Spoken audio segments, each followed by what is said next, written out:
Consumer TV के साथ आज की 3 खबरों में जो पहली खबर है, हज का जो कोटा है वो अभी तक पूरा नहीं हुआ। दूसरी खबर है कि ये जो बिजली कंपनी है मसला उनका है और बोझ जो है सार्फिन के ऊपर पड़ता है। और तीसरी खबर है सुप्रीम कोर्ट का एक काफ़ी इंटरेस्टिंग डिसीजन आया है डबल टैक्सेशन के ऊपर।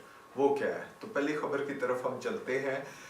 आपको हम काफ़ी दिनों से ये बता रहे हैं कि जो हुकूमत पाकिस्तान को हज का कोटा मिला है ये तकरीबन 1,80,000 हाजियों का, जिसको आधा आधा प्राइवेट और गवर्नमेंट की जो स्कीम है उसमें डिस्ट्रीब्यूट किया गया है। जो गवर्नमेंट की स्कीम है जिसमें रफली आप कह लें 90,000 हाजियों ने जाना है, उसमें कोई स्पॉन्सरशिप का भी है, कोई 5-1,000 और इस किस्म की चीज़ें हैं। तो उसके अंदर एप्लीकेशन जो लेने की या इनिशियल फीस जमा करने के लिए जो डेडलाइन थी वो 3 दिसंबर तक थी, उसको एक्सटेंड किया गया 10 दिसंबर तक। लेकिन अब ये आपको हम 11 तारीख की जो अनाउंसमेंट आपको दिखा रहे हैं जो मिनिस्ट्री की वेबसाइट के ऊपर पड़ी हुई है, जिसमें उन्होंने कहा कि फर्स्ट सर्व बेसिस के ऊपर अभी भी एप्लीकेशंस वो एक्सेप्ट कर रहे हैं। जो ये शो करता है कि अभी भी जो वो 90,000 का कोटा है वो पूरा नहीं हुआ। जो दूसरा कोटा है 90,000 का, जो स्पॉन्सरशिप के तहत भी, यानी अगर बाहर से आप पैसे भेजते हैं, डॉलर आते हैं, तो वो उनको तो ये कुरानदाजी में जाने की ज़रूरत ही नहीं है। और मुझे ये लगता है कि ये जितनी हमने एप्लीकेशन जमा कराई हैं वो तमाम एक्सेप्ट हो रहे हैं। और ये जो दूसरा है, जो प्राइवेट सेक्टर हैं, वो जो हज ग्रुप ऑर्गेनाइजर्स हैं, जो कंपनीज हैं जो SCCP में रजिस्टर्ड होती हैं, ये तकरीबन 92 के करीब कंपनी है। हम आपको ये दिखा रहे हैं जिनके ज़रिए ये जा रहे हैं। और इस पे जो हज की जो अमूमी कास्ट है वो कोई 18 लाख से शुरू होके कोई पर हेड की बात करें और कोई 30-40 लाख तक जाती है। जो गवर्नमेंट स्कीम है उसके अंदर तो हज की कास्ट 11-12 लाख रुपए, और मिनिमम जो एज है कोई आई थिंक 2012 से पहले जो भी बच्चा है उसको पैदा होना चाहिए। ये जा सकता है। वो तमाम ख़वातीन के लिए भी विदाउट महरम वो जा सकती हैं। उसके लिए एफिडेविट वगैरह देना, कुछ सर्टन कंडीशंस यहाँ पे मौजूद हैं। हम इसको थोड़ा सा ये क्वेश्चन कर रहे हैं, जब भी मजहबी मामलात होते हैं तो हम जो फाइनेंस के जो डिफरेंट प्रिंसिपल्स हैं उनको अप्लाई नहीं करते। सो ये बड़ा एक इंटरेस्टिंग एरिया है जिसमें फेथ बेस, हम इसको टूरिज्म कहते हैं, जिसके अंडर बहुत सारे लोग पाकिस्तान से बाहर ट्रैवल करते हैं और इसमें फॉरेन करेंसी भी जाती है। तो एटलीस्ट ये तमाम चीज़ें कहीं ना कहीं रिफ्लेक्ट होनी चाहिए, जो हमें वो नज़र नहीं आती कि क्या है। हमें हमेशा यही लगता रहता है कि जनाब दूसरे मुल्क ही हमारी कुछ इमदाद कर रहे हैं, लेकिन हमारा भी कुछ कंट्रीब्यूशन होता है। वो एग्जैक्टली क्या कंट्रीब्यूशन होता है, एटलीस्ट ये वाली तमाम चीज़ें जो हैं, इन तमाम डाटा हमारे पास इकट्ठा होना चाहिए। हमें ये पता होना चाहिए गवर्नमेंट स्कीम के तहत कितने लोग के पैसे जो खर्च हुए, उसकी कॉस्ट कितनी आई, और अगर जो दूसरा प्राइवेट स्कीम है उसमें कितने गए, फॉरेन करेंसी कितनी हम लोगों ने स्पेंड की। एटलीस्ट ये फिगर्स तो हम लोगों के पास होना चाहिए, मिनिस्ट्री ऑफ फाइनेंस के पास होना चाहिए, मिनिस्ट्री ऑफ रिलीजियस अफेयर्स के पास होने चाहिए, स्टेटिस्टिकल डिवीजन के पास होने चाहिए। और रिकॉर्ड ऑलरेडी है जिसमें जिन्होंने पहले हज किया हो तो उनकी बजाय जो पहली दफ़ा हज के लिए जाते हैं उनको प्रेफरेंस दी जाती है। रिकॉर्ड वगैरह तमाम के तमाम जो मिनिस्ट्री है उसके पास मौजूद है। एटलीस्ट ये तमाम चीज़ें जो है पब्लिक होनी चाहिए, इनको कंपाइल भी एफिशिएंट तरीके से करना चाहिए। दूसरी खबर की तरफ हम जाते हैं।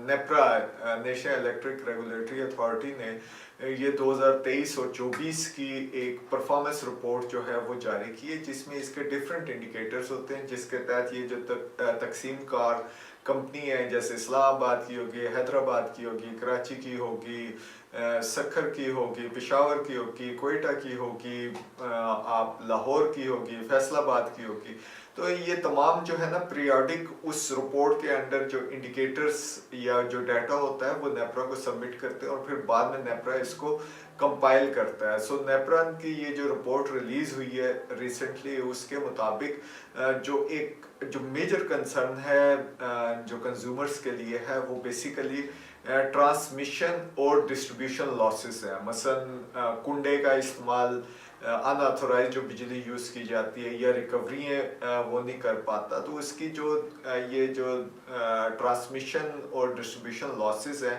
इसकी एक सर्टन परसेंटेज है जो 12.5 के करीब नेपरा अलाउ करता है। लेकिन जो कंपनियां हैं उन्होंने ऑन द एवरेज जो है वो कोई 5-6% तक इंक्रीज किया, यानी 18% तक लॉसेस गए हैं। जो ये लॉसेस होते हैं, ये जो रिकवर जो होते हैं, ये फिर हुकूमती एक्सचेकर से ही होते हैं। देखिए पाकिस्तान में हर आदमी टैक्स पेयर है, डायरेक्ट या इनडायरेक्ट टैक्स पेयर है। तो एक तो हम बिल देते हैं, उसके अंदर टैक्सेस देते हैं, और उसके बाद जो हुकूमत जब इनको देती है, रिलीफ वगैरह देती है या सब्सिडी देती है, या सब्सिडी तो नहीं देती लेकिन इनकी जो लॉसेस वगैरह रिकवर करती है वो ये गवर्नमेंट के ऊपर डालते हैं। और गवर्नमेंट जो है वो तकरीबन जो इस दफ़ा जो गवर्नमेंट को ये कॉस्ट किया है जो पब्लिक एक्सचेकर को, वो 660 बिलियन रुपीज़ है, 660 बिलियन रुपीज़ है। और सिर्फ ये जो ट्रांसमिशन और डिस्ट्रीब्यूशन के अंदर है ये जो लॉस है या ये जो ड्रेन आउट हुआ है ये तकरीबन 280 बिलियन के आसपास है। So these are the huge one. और ये जो परफॉर्मेंस है इनकी, ये पिछले साल से नीचे गई है बजाय ये कि इम्प्रूव होने के। सो कंज्यूमर इन तमाम फिगर्स को वो देखें। और दूसरा एक कैच ये होता है कि इन फिगर्स को आप आसानी से डिसाइफर भी कर सके, आपको अंडरस्टैंड भी हो सके। इनको आसान करना होता, हर फिगर मुश्किल नहीं होता, लेकिन आप कंटिन्यूसली उसको देखते रहें तो आप इसको समझ सकते हैं और दूसरों को समझा भी सकते हैं। पब्लिक फोरम्स के अंदर ये डिबेट होनी चाहिए और चेक होना चाहिए इन तमाम चीज़ों के ऊपर।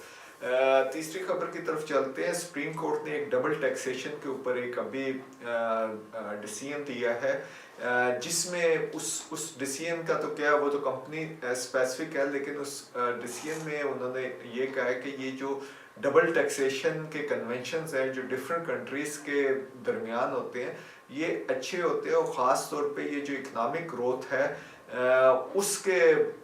उसको प्रमोट करने के काम आते हैं। सो इसकी जो इंटरप्रिटेशन है वो डायनामिक तरीके से करनी चाहिए। ये जो डबल टैक्सेशन का जो तनाज़ा था, ये बेसिकली काफ़ी पुराना है और ये in the context of Netherland के साथ जो कन्वेंशन है हुकूमत पाकिस्तान ने जो साइन किया है, उसकी डिफरेंट क्लॉजेस की इंटरप्रिटेशन है। बेसिकली जो भी कंपनी है, जनरल प्रिंसिपल ये है कि एक कंपनी अगर दूसरे मुल्क में जाके काम करती है तो उसको दो जगह टैक्सेशन नहीं देनी चाहिए। लेकिन कोर है रॉयल्टीज़ वगैरह, मतलब अगर आपने कोई इक्विपमेंट दिया, कोई सॉफ्टवेयर यूज़ करने के लिए दिया, तो उसके ऊपर जो रॉयल्टीज़ होती हैं उसके ऊपर कोई 15% के ऊपर टैक्स लग जाता है। तो बजाय इसके कि जो इस कन्वेंशन की क्लॉज है जो टैक्सेशन, डबल टैक्सेशन अवॉइड करने की बात करती है, उसको एक्टिवेट करने के बजाय जो FDR है उसने बेसिकली जो रॉयल्टी वाली क्लास है उसको एक्टिवेट करते हुए उस पर 15% जो है उन्होंने चार्ज कर दिया। लेकिन ये अर्लियर डिसीजन सुप्रीम कोर्ट का आया था जो जस्टिफाई किया था FDR का।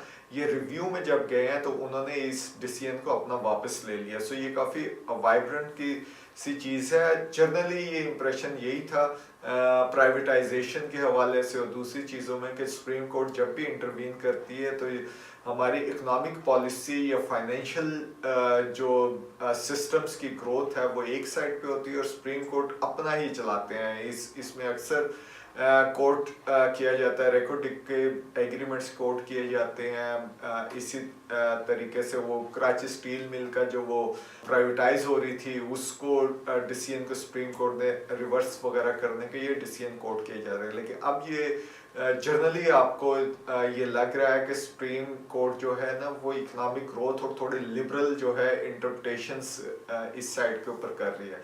इसमें काफ़ी फ़र्क पड़ता है। जो जजेस बैठते हैं, जजेस की भी अपनी कैपेसिटी होती है, ख़ास तौर पे कहाँ का उनका एक्सपोजर होता है। अगर वो इंटरनेशनली ट्रैवल करते हैं, internationally seminar, symposium, international literature तक उनका एक्सपोजर होता है और इंटरनेशनल इदारे जो डोनर एजेंसीज के साथ भी उनका कुछ इंटरेक्शन होता है, तो डेफिनेटली वो लिबरल इंटरप्रिटेशन करते हैं। लेकिन अगर कोई ऑनरेबल जज हैं जिनका नेशनल लेवल के ऊपर ही एक्सपोजर है या लोकल लेवल के ऊपर हुआ हो, तो वो इंटरप्रिटेशन थोड़ी उनकी डिफरेंट होती है।